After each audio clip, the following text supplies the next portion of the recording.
লাগে। আল্লাহ আমাদেরকে বুঝার তৌফিক দান করেন, আমিন। এই জন্য নবীজি দোয়া শিখাইছেন। বলেন কি শিখাইছেন? দোয়া। আল্লাহুম্মা ইন্নী আসআলুকা হুব্বাকা ওয়া হুব্বা মান ইউহিব্বুকা ওয়াল আমাল আল্লাযী ইউবাল্লিগুনি হুব্বাক। আয় আল্লাহ, আমি আপনার কাছে আপনার মহব্বত আর ভালোবাসা চাই, এবং যে আপনারে ভালোবাসে তার ভালোবাসা আমি চাই। ওগো আল্লাহ, এবং আমি ওই আমলের ভালোবাসা চাই যে আমল আমারে আপনার মহব্বত পর্যন্ত পৌঁছায়া দিবে। ও মুসলমান ভাইরা, আজকের এই কোরআনের ময়দান, এটার ভালোবাসা আমাকে আপনাকে আল্লাহর ভালোবাসা পর্যন্ত পৌঁছায় দিবে। কথা বলেন ঠিক না বেঠি? আল্লাহ আমাদের সবাইকে আল্লাহর খাঁটি বন্ধু হিসেবে কবুল করেন। সকলে বলেন আমিন। আর আসতে বলেন আমিন। আমিন বললে কি গুনাহ হবে? আমিন অর্থ কি? আমরা যে নামাজে সূরা ফাতিহা পড়ার পরে আমরা আমিন বলি, এটার মানে বুঝেননি আপনারা? কি বুঝেন? আল্লাহ কবুল করেন, মাশাআল্লাহ। আমিন মানি কবুল করেন। আল্লাহ, আল্লাহুম্মা আমিন, আল্লাহ আপনি কবুল করেন। এই দোয়াটা আমরা করি, কিন্তু অনেকে বুঝি না। বলেন অনেকে বুঝি না। যেন বুঝার চেষ্টা করব। বলেন কিসের চেষ্টা করব? বুঝার চেষ্টা করব। আল্লাহ আমাদের সবাইকে বুঝার তৌফিক দান করেন বলি আমিন। मुसलमान भाईरा अमार, किस लिए आया हो, क्या कर रहा है, नतीजा क्या होगा। আমরা কি জন্য আসলাম, এখন কি করতেছি, আমার আপনার ফলাফল কি হবে, একটু চিন্তা করা দরকার। আসেনি? কথা বলেন আসেনি? আসলাম কেন, মালিক আমাকে বানাইলেন কেন, এটা তো মালিক স্পষ্ট করে বলে দিছেন। কথা বলেন ঠিক না বেঠিক? ওয়ামা খালাকতুল জিন্না ওয়াল ইনসা ইল্লা লিয়াবুদুন।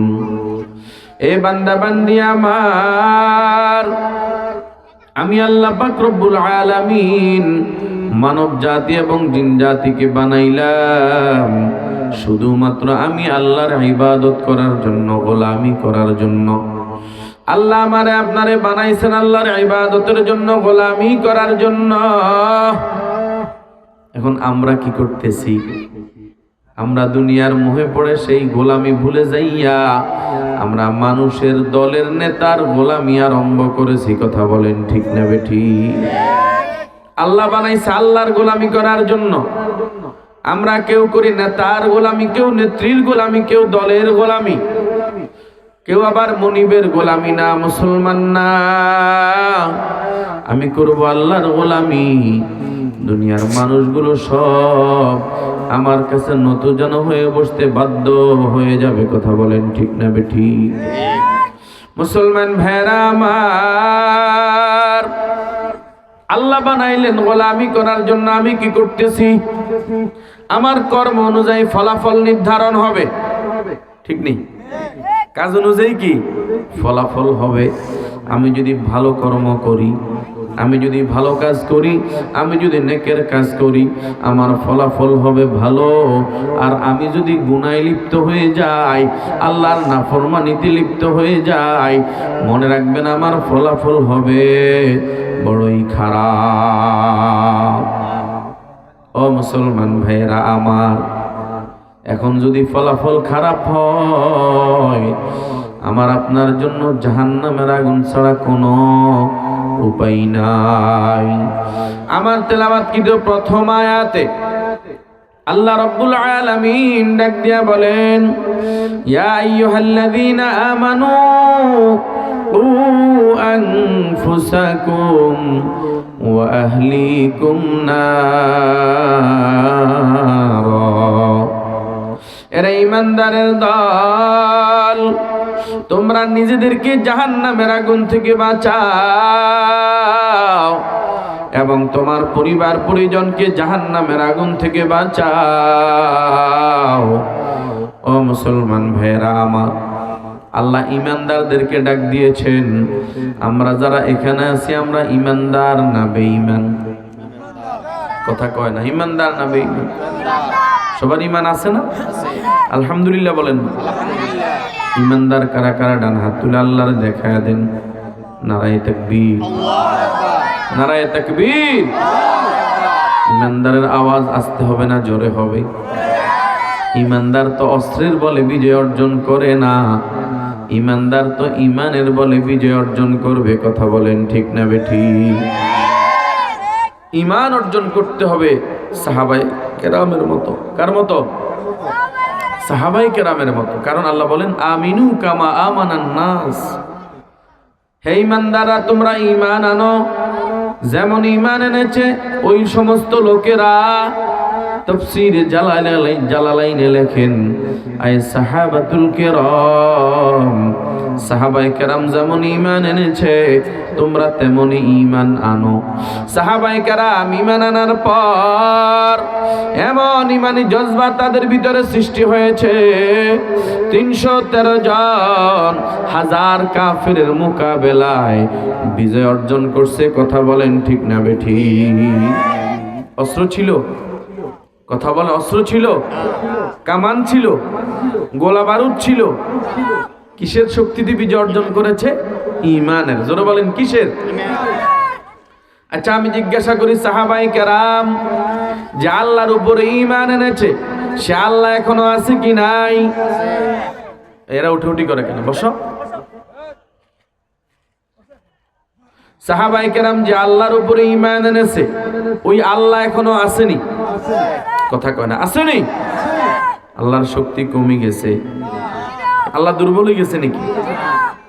আল্লাহর ক্ষমতা আগেও যেমন ছিল এখনো তেমন আছে কি নাই? সাহাবায়ে কেরাম যে আল্লাহর উপরে ঈমান আনছে আমরা তো সে আল্লাহর উপরেই ঈমান আনছি। কথা কোন ঠিক না বেঠিক? তাহলে আমাদের ঈমান দুর্বল হবে না সবল হবে? কথা কোন? তবে আমরা দুর্ভাগ্য কপাল পোড়া, আমাদের ঈমান দুর্বল হয়ে যায় আমাদের বদআমলার গুনাহের কারণে। কথা বলেন ঠিক না বেঠিক? কারণ ইমাম বুখারী রহমতুল্লাহি আলাইহি বুখারী শরীফ একটা বাব কায়েম করেছেন, বাবু আল ঈমানু ইয়াজিদু ওয়া ইয়ানকুস। ঈমান বাড়ে এবং কমে অধ্যায়। ঈমান কিছু কাজ করলে বেড়ে যায়। এই এরা উঠে লড়াচড়া করে কেন? বসো। কিছু কাজ করলে ঈমান বেড়ে যায়, আবার কিছু কাজ করলে ঈমান কমে যায়। যেই কাজ করলে ঈমান বেড়ে যায় আল্লাহ রাব্বুল আলামিন ডাক দিয়া বলেন ইন্নামাল মুমিনুনা আল্লাযীনা ইযা যুকিরাল্লাহ ওয়াজিলাত কুলুবুহুম ওয়া ইযা তুলিয়াত আলাইহিম আয়াতুহু জাদাতহুম ঈমানা। মহান রব্বুল আলামিন ডাক দিয়া বলেন মুমিন কারা জানোনি? যাদের সামনে আল্লাহর স্মরণ করা হলে, আল্লাহর জিকির করা হলে, আল্লাহ পাকের বড়ত্বের আলোচনা হলে তাদের অন্তর একটা কম্পন সৃষ্টি হয়। কি সৃষ্টি হয়? একটা কম্পন সৃষ্টি হয়। এবং তাদের সামনে যদি আল্লাহর আয়াত তিলাওয়াত করা হয় আল্লাহ রাব্বুল আলামিন বলে তাদের ঈমান বেড়ে যায়। সুবহানাল্লাহ বলেন। তাহলে কোরআনের আয়াত তেলাওয়াত করা হলে ঈমান বাড়ে, কথা বলেছেন কে? কথা বলেন কে? এখন বুঝার চেষ্টা করেন, আল্লাহর আয়াত এই মাহফিলের শুরু থেকে আয়াত ও তেলাওয়াত হয়েছে, কোরআনের আয়াতের আলোচনাও হয়েছে। কথা কোন ঠিক না বেঠিক? এবং আখিরি মুনাজাত পর্যন্ত আল্লাহর কোরআনের আয়াতের আলোচনা হবে কি হবে না? কথা বলেন হবে কি হবে না? তাহলে ঈমান বাড়বে না কমবে? কথা কোন ঈমান বাড়বে না কমবে? এজন্য এই ময়দান হলো ঈমান বৃদ্ধির ময়দান, এই মাজলিস হলো ঈমান বৃদ্ধির মাজলিস। ও মুসলমান ভাইরা আমার যুবক ভাই, এ প্রিয় বাবা, যারা এখনো দোকান পাঠে আড্ডা দেন, যারা এখনো রাস্তাঘাটে ঘোরাঘুরি করে, যারা এখনো বাড়িতে ঘরে আপনি বসে সময় কাটান, আমি অনুরোধ করে বলে যাই, আজকের এই ময়দানে আসিয়া যদি ঈমান তাজা করিয়া আপনি যদি বাড়িতে যেতে চান, তাড়াতাড়ি কোরআনের ময়দানে চলে আসুন বাবা। এই কোরআনের ময়দানে বসে যান। এই কোরআনের ময়দানে যারা বসবে, আল্লাহর আয়াত বলে তাদের ঈমান বেড়ে যাবে। ও মুসলমান ভাইরা আমার, তাহলে ঈমান বৃদ্ধির এক নাম্বার উপকরণ কোরআনুল কারীমের তিলাওয়াত। কোরআনের তেলাওয়াত করলে ঈমান বাড়ে। কথা কোন ঠিক না বেঠিক? কিন্তু আফসোস, আমাদের ঘরে এখন তেলাওয়াতে কোরআন নাই বললেই চলে। ওই গত রমজানে কোরআন শরীফ ধরলাম, আবার সামনে রমজান আসলে ধরার চিন্তা আছে। অনেকের ভিতরে ব্যস্ততার কারণে সেই চিন্তা চেতনাও নাই। কথা কোন ঠিক না বেঠিক? আগে আমাদের যেই ঘরগুলা থেকে কোরআন তেলাওয়াতের আওয়াজ শোনা যাইতো, এখন সেই ঘরগুলা থেকে গানের আওয়াজ শোনা যায়। কথা বলেন ঠিক না বেঠিক? সকালবেলা ফজরের পর আগে যেই ঘরগুলা থেকে কোরআনের তেলাওয়াতের আওয়াজ শোনা যাইতো, গুনগুন আওয়াজ, আমার এখনো মনে পড়ে। আমার অধিকাংশ রাত, ভোর রাতে ঘুম ভাঙতো আমার মায়ের কোরআন তেলাওয়াতের গুনগুন আওয়াজে। আমি চোখ মেলে দেখতাম আমার আম্মা জান বালিশের মধ্যে একটা কোরআন শরীফ নিয়ে গুনগুন গুনগুন আওয়াজে পড়তেন। আজকে আমাদের মায়েরা তেলাওয়াত ভুলে গেছে, মেয়েরাও তেলাওয়াত ভুলে গেছে, ছেলেদেরও তেলাওয়াত নাই, স্বামীও তেলাওয়াত করে না, স্ত্রীও তেলাওয়াত করে না। ও মুসলমান, এই জন্য আমাদের ঘরগুলা এখন অশান্তির কারখানা হয়ে গেছে। কথা বলেন ঠিক না বেঠিক? ঘরে তেলাওয়াত নাই, ঘরে শান্তিও নাই। যেই ঘরে তেলাওয়াত নাই, ওই ঘরে বরকত নাই। যেই ঘরে তেলাওয়াত নাই, ওই ঘরে নূরও পাওয়া যায় না। ও মুসলমান ভাইরা আমার, এই জন্য বলে যায়, ঈমান বৃদ্ধি কইরা যদি মালিকের দরবারে যেতে চাও, আজকে থেকে কোরআনের তিলাওয়াত আরম্ভ করে দাও। 2 নাম্বার, ঈমান বৃদ্ধির জন্য আল্লাহ পাকের জিকির অতীব জরুরি এক আমল। কার জিকির? আল্লাহর জিকির। কথা কয় না, কার জিকির? সবাই বলেন কার জিকির? আল্লাহ পাকের জিকিরের দ্বারা আল্লাহর প্রতি ঈমান বাড়ে। এটা আমার কথা না, আল্লাহর পয়গম্বর ডাক দিয়া বলেন, জাদ্দিদু ঈমানাকুম।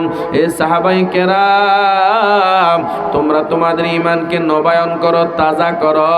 সাহাবায়ে কেরাম জিজ্ঞাসা করলেন, ইয়া রাসূলুল্লাহ, কাইফা নুজাদ্দিদু ঈমানানা? কিভাবে আমরা আমাদের ঈমানকে তাজা করব? আল্লাহর নবী ডাক দিয়া বলেন, ক্বালা বিকাসসাতি কওলি লা ইলাহা ইল্লাল্লাহ।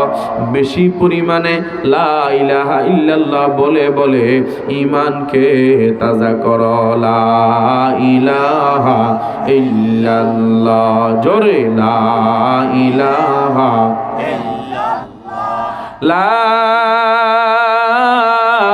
ইলাহা ইল্লাল্লাহু মুহাম্মাদুর রাসূলুল্লাহ। জিকিরের দ্বারা ঈমান বাড়ে না কমে? করব তো জিকির, সকালবেলা জিকির করবেন। আল্লাহ রাব্বুল আলামিন ডাক দিয়া বলেন, ইয়া আইয়ুহাল্লাযীনা আমানু যকুরুল্লাহা যিকরান কাসীরা ওয়া সাব্বিহুহু বুকরাতাও ওয়া আসীলা।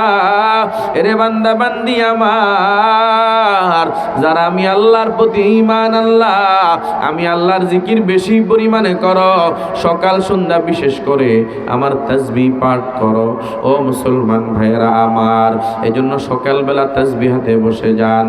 সুবহানাল্লাহর তাসবিহ পাঠ করেন 100 বার, আলহামদুলিল্লাহর তাসবিহ পাঠ করেন 100 বার, আল্লাহু আকবারের তাসবিহ তাকবীর বলেন 100 বার, লা ইলাহা ইল্লাল্লাহ এই জিকির করেন 100 বার।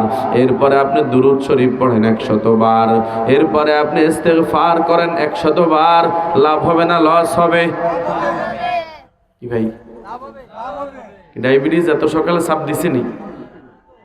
আল্লাহ হেফাজত করে আমার বাবাদেরকে, ভাইদেরকে। কোরআনের মজলিসে ইমানদার যারা, তারা ধাবিত হবে, উঠবে না। বিনা প্রয়োজনে কেউ যদি কোরআনের মজলিস থেকে উঠে যায়, বুঝতে হবে তার কপাল পড়ে গেছে। আল্লাহ আমাদের সবাইকে বুঝার তৌফিক দান করেন বলি আমিন। মুসলমান ভাইরা আমার, আমি যে কথা বুঝাইতে চাই, আল্লাহ রাব্বুল আলামিন ঈমানদারদেরকে ডাক দিয়া বলেন, ইয়া আইয়ুহাল্লাযীনা আমানু কু আনফুসাকুম ওয়া আহলিকুম নারা। এই ঈমানদারের দল, তোমরা নিজেদেরকে জাহান্নামের আগুন থেকে বাঁচাও। এখন হুজুর আমার প্রশ্ন, কিভাবে দুনিয়ার জমিনে জাহান্নামের আগুন পাবো কোথায়? এখন তো জাহান্নামের আগুন আমরা দেখি না, আমরা কিভাবে আমাদেরকে জাহান্নামের আগুন থেকে বাঁচাবো? এই একটা প্রশ্ন আমাদের অন্তরে আসে কি আসে না? মুসলমান ভাইয়েরা আমার, এই দুনিয়ার জমিনে থাইকা নিজেকে জাহান্নামের আগুন থেকে যদি বাঁচাইতে চাই, আল্লাহ বলেন নিজেকে গুনাহ থেকে বাঁচাও। কিসের থেকে বাঁচাও? গুনাহ থেকে বাঁচাও। কারণ গুনাহের পিছনে জাহান্নাম। কিসের পিছনে জাহান্নাম? গুনাহের পিছনে জাহান্নাম, যেটার আমার আপনার অনেকেরই খবর নাই। আল্লাহ রাব্বুল আলামিন জিবরিল আমিনকে ডাক দিয়ে বলেন, ও জিবরাইল আয়, আমি আল্লাহ জাহান্নাম বানাইলাম, একটু দেখা আয়। জিবরিল আমিন জাহান্নাম দেখতে গেলেন। জাহান্নাম দেখে এসে বললেন, হে মালিক, এই জাহান্নাম আপনি কার জন্য বানাইলেন? আল্লাহ রাব্বুল আলামিন ডাক দিয়ে বলেন, ও জিবরাইল, এই জাহান্নাম আমি বানাইলাম আমার গুনাহগার বান্দা বান্দির জন্য, আমার নাফরমান বান্দা বান্দির জন্য আমি জাহান্নাম বানাইলাম। জিবরাইল বলে, না না, আপনার কোন বান্দা বান্দি ওই জাহান্নামে যাইতে রাজি হবে না। কয় কেন? কারণ হলো আপনার বান্দা বান্দিরা দুনিয়ার জমিনে সূর্য 9,30,00,000 মাইল দূর থেকে তারে তাপ দেয়, ওই তাপ তাদের সহ্য হয় না। দুনিয়ার সামান্য আগুনের তাপ তাদের সহ্য হয় না। চুলার দুয়ারে গরমকালে অনেক মহিলারাও বসতে পারে না। এরে মুসলমান, বিদ্যুৎ চলে গেলে দুনিয়ার মানুষগুলো পাগলের মতো হয়ে যায়। কথা বলেন ঠিক না বেঠিক? ও এরা কিভাবে জাহান্নামের আগুন সহ্য করবে আল্লাহ আমার তো বুঝে আসে না। আল্লাহ রাব্বুল আলামিনের পয়গম্বর ডাক দিয়া বলেন, কিছুক্ষণ পর আল্লাহ রাব্বুল আলামিন আবার জিবরিল আমিনকে ডাক দিয়া বললেন, আরে জিবরাইল আয়, আবার যায় জাহান্নামটারে দেখা আয়। জিবরিল আমিন আবার জাহান্নাম দেখতে গেলেন। জাহান্নাম দেখে এসে বললেন, হে মালিক, আমি তো ভুল ধারণা করলাম। আমার তো মনে হয় আপনার কোনো বান্দা বান্দি ওই জাহান্নামের আগুন থেকে বাঁচতে পারবে না। কই কেন রে কেন? কই কারণ হলো আমি যে অবস্থা দেখলাম আগের অবস্থায় বিপরীত হয়ে গেছে। নবীজি ডাক দিয়া বলেন, হুজিবাতিন নারু বিশাহাওয়াত। আল্লাহ রাব্বুল আলামিন ওই জাহান্নামের আগুনকে খায়সাতের গুনার মজা দিয়া ঢেকে রাখছে। নিচে জাহান্নামের আগুন দাও দাও করে জ্বলে, উপরে ফুলের মতো গুনাহের রং তামাশার মজা। জিবরাইল বলে, আল্লাহ, আপনি যেইভাবে গুনার মজা দিয়া জাহান্নামের আগুনকে ডাকছেন, আর আপনার দুনিয়ার মানুষগুলা এরা তো গুনাহের মজার পাগল। ও মুসলমান ভাইয়েরা আমার, আমাদের সমাজের মানুষগুলো মজা পাইয়া গুনাহ করে কি করে না? গুনায় সাময়িক মজা আছে, আসেনি? কথা বলেন, আসেনি? গুনাহের মধ্যে সাময়িক মজা পাওয়া যায়। আমার যুবক গানের গুনায় মজা পাইয়া 5 মিনিট 10 মিনিটের গান মজা বড় ইয়ারফোন হেডফোন লাগাইয়া বড় মজা করে শুনে নেয়, এই কথার খবর নাই। এই গানের গুনার মজার পিছনে জাহান্নামের আগুনের সাজা তার জন্য অপেক্ষা করতেছে। ও মুসলমান ভাইয়েরা আমার, শুধু তাই না, আমার একদল নাফরমানেরা জেনায় মজা পাইয়া অনেক নারী পুরুষ জেনার গুনায় লিপ্ত হয়ে যায়। অনেক নারী বেপরদার গুনায় মজা পাইয়া বেপরদার গুনায় লিপ্ত হয়ে যায়। যায়। অনেকে মদের গুনায় মজা পাইয়া মদের গুনায় লিপ্ত হইয়া মাতাল হয়ে যায়। অনেকে আবার সুদের গুনায় মজা পাইয়া বড় আতাল এবং বিভিন্ন আতেলে জলে খায় আর বড় মজা পায়। অনেকে আবার ঘুষের গুনায় মজা পাইয়া ঘুষের গুনায় লিপ্ত হয়ে যায়। এ কথার খবর নাই, সামান্য কয়দিনের মজা, এরপরে অনন্ত অনধিকালের হাজার হাজার কোটি কোটি বছরের সাজা, জাহান্নামের আগুনের সাজা। এ কথার খবর বিন্দু মাত্র নাই। যদি জাহান্নামের আগুনের সাজার খবর থাকতো, আল্লাহর একজন বান্দা বান্দিও ওই দুনিয়ার গুনার মজায় লিপ্ত হয়ে যাইতো না। কথা বলেন ঠিক না বেঠিক? এরে মুসলমান নবীর উম্মতের দল, এই জন্য আমি বলতে চাই, আজকে কেন বেহাল হয়ে গেল, এত বেহুশ হয়ে গেল? বেহুশ হইয়া গুনার মজায় কেন এত ওতপ্রোতভাবে তুমি জড়িত হইলা? না মুসলমান না, এখনো আমরাও তোমাদেরকে বুঝাইতে পারি নাই, ওলামায়ে কেরাম বুঝাইতে পারে নাই। কিন্তু একদিন বুঝবা, যেদিন বুঝলে কোনোদিন আর লাভ হবে না। যেদিন তোমার আমার দুটা চক্ষু বন্ধ হয়ে যাবে, যেদিন আজরাইল সামনে চলে আসবে, সেদিন বুঝলে আর লাভ হবে না। যতই কাকুতি মিনতি করবা, আজরাইল তোমাকে রেহাই দিবে না। কারণ নবী আলাইহিস সালাতু ওয়াস সালাম ডাক দিয়া বলেন, আল্লাহর একদল নাফরমানের কাছে আজরাইল যখন আসবে, বিকট চেহারা নিয়ে আসবে। আজরাইলের মাথা থাকবে আসমানে, পাও থাকবে জমিনে, এক হাত মাশরিক আর এক হাত মাগরিবে।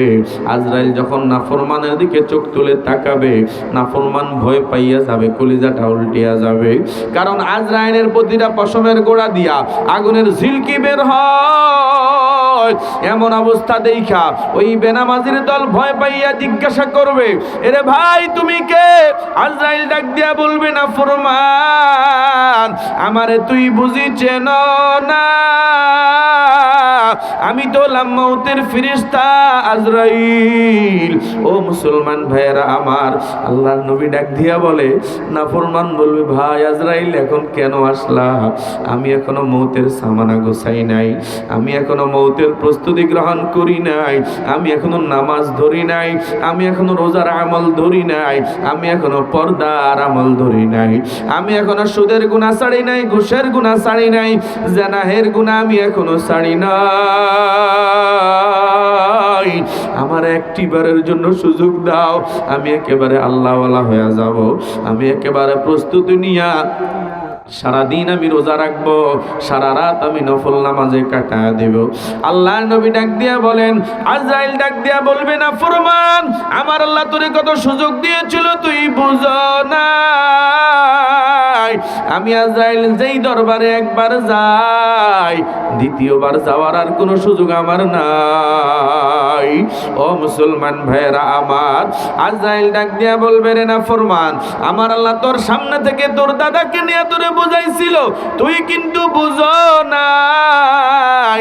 আমার আল্লাহ তোর সামনে থেকে তোর নানাকে নিয়ে তোরে বুঝাইতে চাইছিল, তুই কি ওই সময় কেন বুঝো নাই? আমার আল্লাহ তোর সামনে থেকে কত যুবক অ্যাক্সিডেন্টে আমার আল্লাহ নিয়ে গেছে, ওই সময় তো তুই বুঝার দরকার ছিল, তুই কেন বুঝো নাই? এখন আর চিল্লায় কোনো লাভ নাই।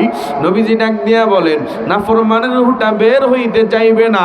শেষ পর্যন্ত আজরাইল রাগ আর গুসা হইয়া এমন জোরে থাবা মারবে রে মুমিন, রূহটার উপরে থাবা মারিয়া এমন জোরে টান মারবে, নাফরমানের কলিজাটা যেন কটকট কটকট করিয়া ছিঁড়িয়া ছিঁড়িয়া চলিয়া যায়। নাফরমান মৃত্যু যন্ত্রণা সহ্য করতে পারবা না। সাকরাতুল মাউত সত্য একটা বাস্তব কথা। আল্লাহর নবী ডাক দিয়া বলেন, কত কঠিন যন্ত্রণা জানোনি?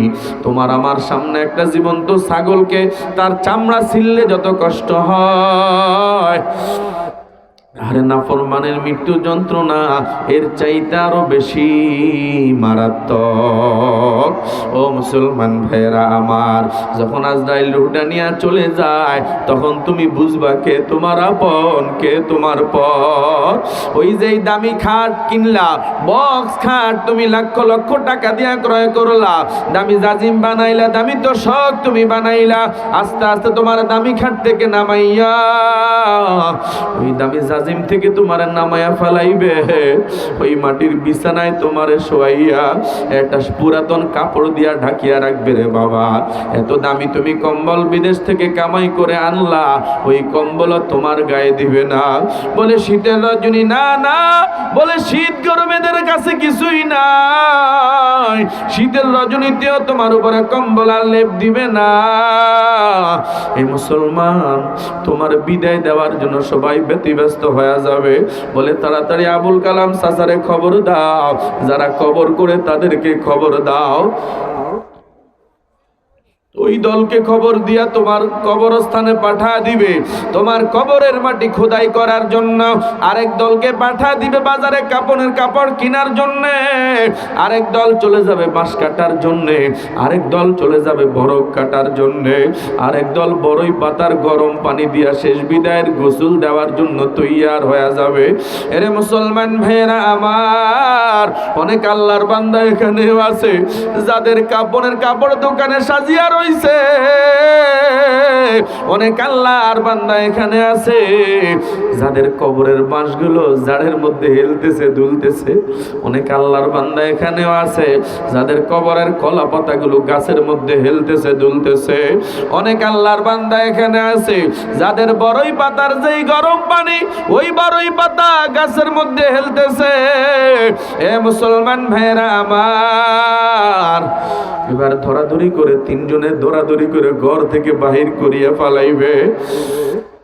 একটু চক্ষুটা বন্ধ করে একটু খেয়াল করো, তোমার আবার অবস্থার ব্যতিক্রম কিন্তু হবে না। ওই মশারি টাঙাইয়া, ওই কালো মশারির ভিতরে তোমারে আমারে ঢুকাইয়া শেষ বিদায়ের গোসল দিয়া দামি সব গয়নাগাটি কাপড় চোপড় খুলে ফেলবে রে বাবা।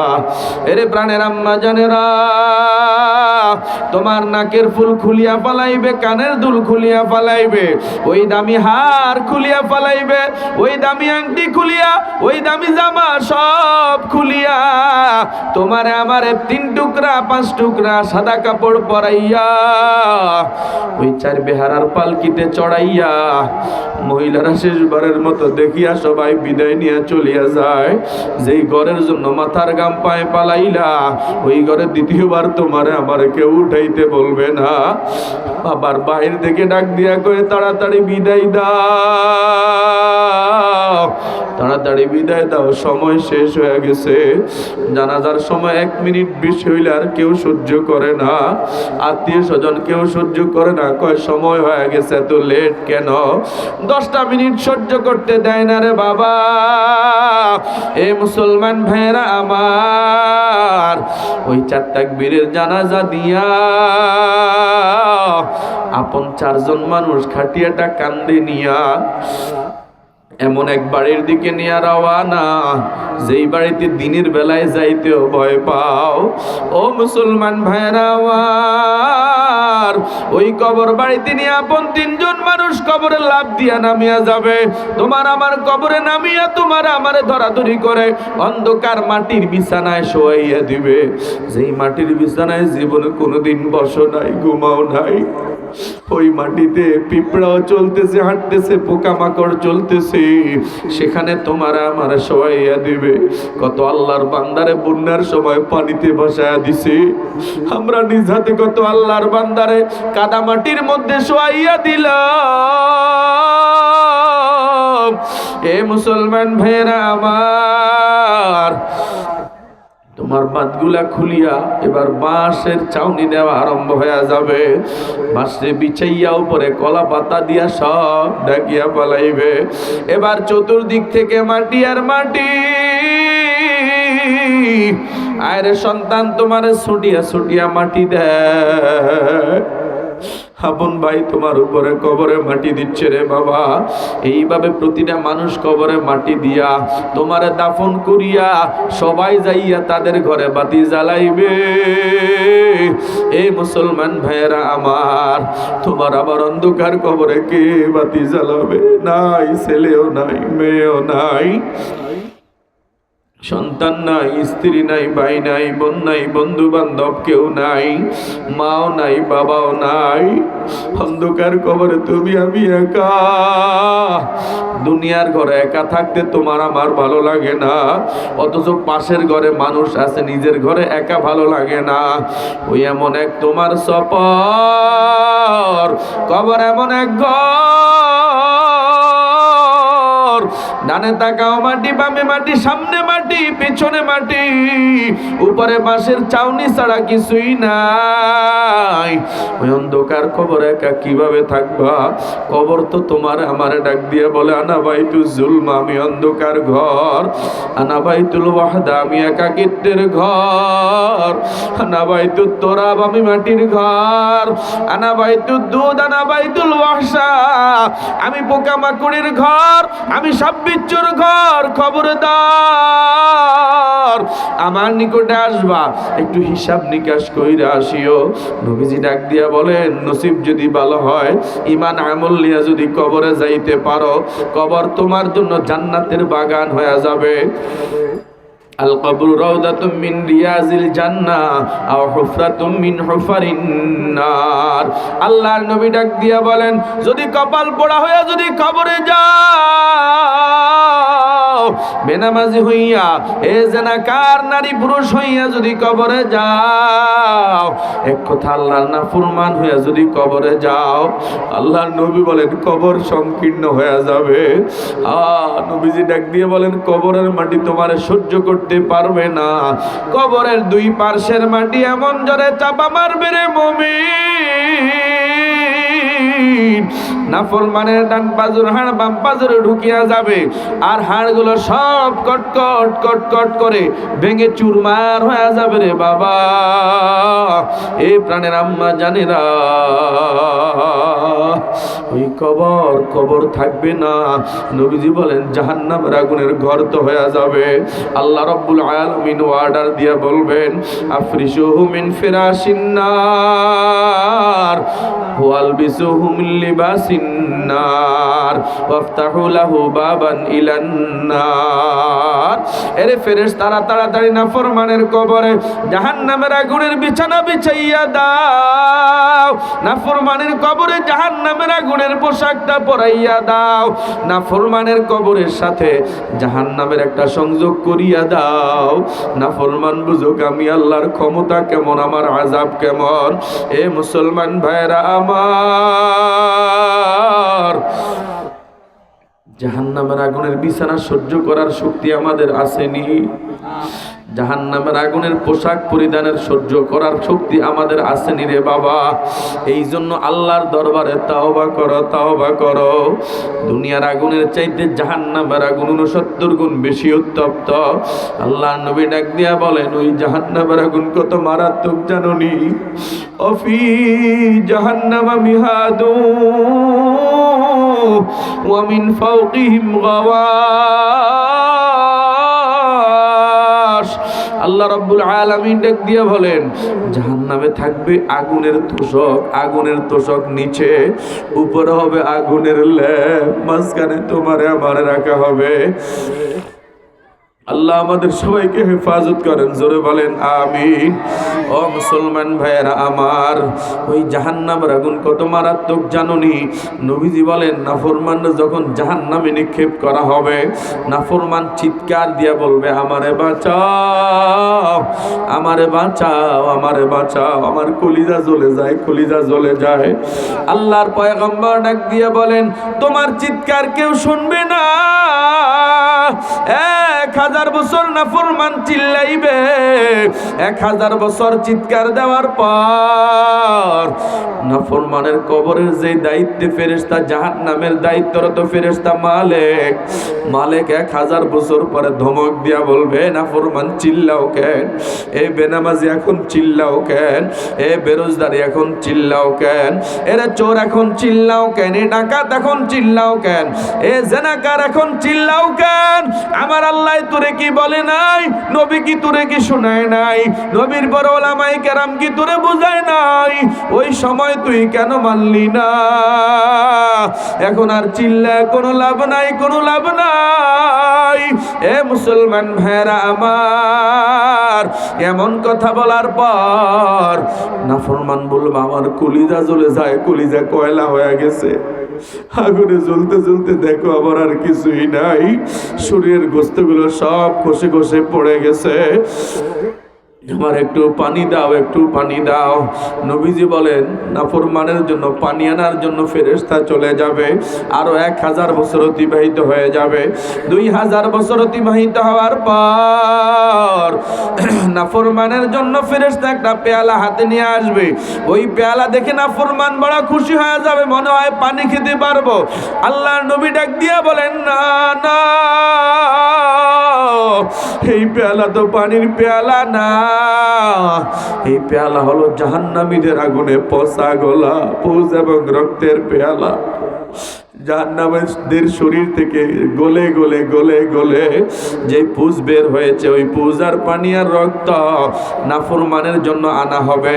পেয়ালা এত গরম, ওই পেয়ালা এত গরম, নবীজি বলেন নাফরমান কলিজার জ্বালা সহ্য করতে না পারিয়া মুখের কিনারায় নিয়ে যাবে। ওই মুখের কিনারায় পেয়ালা নিতে দেরি, নাফরমানের পেয়ালার তাপের কারণে নিচের ঠোঁট গলে দলা ধরে নাভি পর্যন্ত চলে যাবে, উপরের ঠোঁট দলা ধরে কপাল পর্যন্ত চলে যাবে। এ মুসলমান, চেহারার দৃশ্য হয়ে যাবে বড় খারাপ। আল্লাহর নবী ডাক দিয়া বলেন, পরেও নাফরমান কলিজার জ্বালা সহ্য করতে পারবে না, ওই পূজার পানিগুলো টান মারবে। আল্লাহর নবী ডাক দিয়া বলেন, নাফরমান ওই পূজার পানিগুলো টান মারতে দেরি,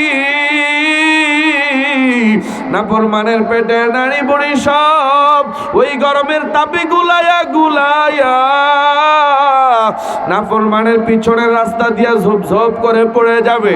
জোরে কন্যা নাউযুবিল্লাহ। আল্লাহ আপনি আমাদের সবাইকে মাফ করে দেন, আল্লাহ আপনি আমাদের সবাইকে হেফাজত করেন, জোরে বলেন আমিন। এ মুসলমান ভাইয়েরা আমার, ওই জাহান্নামের আগুন থেকে মালিকও জানে আমরা সহ্য করতে পারবো না, মালিক ভালো করে জানে আমরা দুনিয়ার আগুনে সহ্য করতে পারি না। এজন্য আগেই হুঁশিয়ারি বাণী দিয়া বলেন, এরে ইমানদারেরা, এ নারীরা, এ পুরুষেরা, নিজেকে জাহান্নামের আগুন থেকে বাঁচাও, নিজেকে জাহান্নামের আগুন থেকে বাঁচাও এবং তোমার পরিবার পরিজনকে জাহান্নামের আগুন থেকে বাঁচাও। আমরা সবাই নিজেকে জাহান্নামের আগুন থেকে বাঁচাইতে রাজি আছি? কারা কারা ডান হাত তুলে আল্লাহরে দেখাই। আল্লাহ আপনি আমাদের সবাইকে জাহান্নামের আগুন থেকে নিজেকে বাঁচাইবার তৌফিক দান করেন, জোরে বলেন আমিন। নিজেকে যদি জাহান্নামের আগুন থেকে বাঁচাইতে চাও, কবিরা গুনাহ ছেড়ে দাও, সগীরা গুনাহ ছেড়ে দাও, প্রকাশ্য গুনাহ ছেড়ে দাও, গোপনীয় গুনাহ ছেড়ে দাও। আল্লাহ রাব্বুল আলামিন আমার তেলাওয়াত কি দ্বিতীয় আয়াতে ডাক দিয়ে বলেন, ওয়াদারু যাহিরাল ইসমি ওয়া বাতিনা, এরে বান্দা বান্দি আমার প্রকাশ্য গুনাহ ছেড়ে দাও এবং গোপনীয় গুনাহ তুমি ছেড়ে দাও। তুমি গোপনে গোপনে জেনা করো, তুমি গোপনে গোপনে গুনাহের মজা করো, তুমি গোপনে গোপনে সুদ খাও, ঘুষ খাও। আল্লাহ কয়, বান্দা বান্দি আমার, যেই প্রকাশ্যে গুনাহ করো তাও আমি আল্লাহ দেখি, গোপনে যেই গুনাহ করো সেটাও আমি আল্লাহ দেখি। আল্লাহ দেখে কি দেখে না? এই জোরে করে, আল্লাহ দেখে কি দেখে না? এর জন্য সব সময় মাথায় ঢুকাও, আমার আল্লাহ সব দেখতেছে। আমি যেখানেই থাকি না কেন মালিক আমারে দেখতে আছে। দিনের বেলায় দেখেন আল্লাহ, রাতের বেলা আমারে আপনারা দেখেন আমাদের আল্লাহ। এই জন্য আল্লাহর দরবারে তাওবা করিয়া গুনাহ ছেড়ে দাও আল্লাহ, আর গুনাহ করব না। আল্লাহর দরবারে তাওবা করিয়া খাটি দিলে তাওবা করে গুনাহ ছেড়ে দাও। সামনে লাইলাতুল বরাত আসতেছে, মালিকের তাওবা করে গুনাহ ছেড়ে দাও। সামনে মাহে রমজান আসতেছে, মালিকের দরবারে তাওবা করে গুনাহ ছেড়ে দাও। আল্লাহ আমাদের সবাইকে খাঁটি তাওবা করার তৌফিক দিয়ে দেন, জোরে বলেন আমিন। এই জীবনে না করিলাম বন্দেগী, গুনাহ করে কাটাইলাম জিন্দেগি, গুনাহ করে কাটাইলাম জিন্দেগি।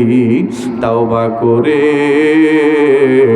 আবার তাওবা ভাঙ্গিলাম, তাওবা করে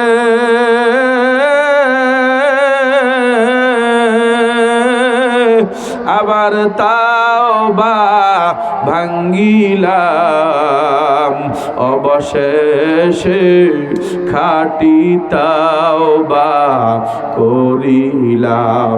সকলেরই